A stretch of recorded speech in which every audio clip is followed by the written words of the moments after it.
IKEA avab juba järgmisel sügisel siinsamas kodumaal kaua igatsetud suure poe ja meie oleme tulnud täna siia IKEAsse, et uurida, kuidas siin töö käib. Esmalt vahetame aga riided ära.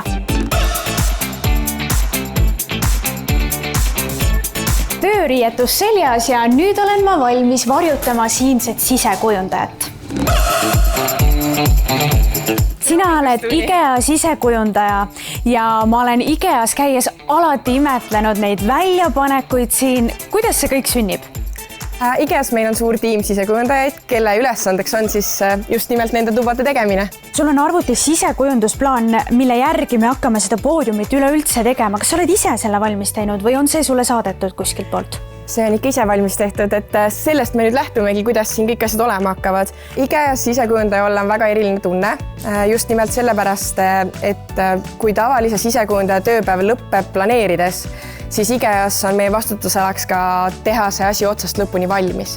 Ehk siis seda, mida me täna teeme, see on meie igapäevaseks tööülesandeks. IKEAs sobib töötada just sellel inimesel, kellele meeldib sisekujundustrendidel kätt pulsil hoida, sest me oleme esimesed, kes saavad teada uutest kollektsioonidest ja toodetest. Samuti meil on suurepärane võimalus inimesi inspireerida sellega, mida me igapäevaselt teeme. Teise me viskame peale natukene loomingulisemalt, et näidata seda hästi. Kuule, aga meie teeme siin selle voodi ilusaks, inimesed tulevad siia. Kas sa oled selleks valmis, et nad ajavad kõik totaalselt segamini? Kas siia üldse võib pikali visata? Aga otse loomulikult. Selleks me seda teemegi, et seda testida. See, et ma siin töötan, see on rohkem kui vaid töökoht. Et siin meil on tiimiliikmed suurepärased ja see, mida me teeme igapäevaselt, see inspireerib meid ja ka teisi. Ja ongi valmis. Hea töö! Muide, maailmas on ligi 450 IKEA poodi ja täpselt nagu iga kodu on unikaalne, saab sama öelda ka IKEA poodide kohta, kus näeb inspireerivate väljapanekutena valmis tubade lahendusi, mis on samuti just sisekujundaja kätetöö. Iga riik vastutab selle eest, mis meeldib nende inimestele ja me teeme väljapanekud just selle eesmärgiga, et see oleks eestlastele sobilik. Eestlaste puhul on väga eriline see, et vanematega magab väike laps samas toas.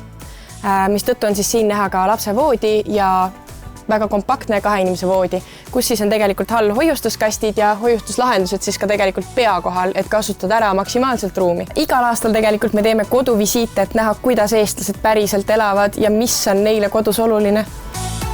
Lisaks sellele inspiratsioonile ja sisekujundustrendidele, mis me siin tegelikult saame ja näeme, siis lisaks sellele tegelikult meil on hea palk, meil on sporditoetused ja suurepärane tiim. Järgmisel aastal me avame uue poe, ehk siis meie tiimis on sisekujundajad, graafilised disainerid, dislerid ja väljapanekute spetsialistid, kes siis vastutavad kõikide väljapanekute eest müügisaalis.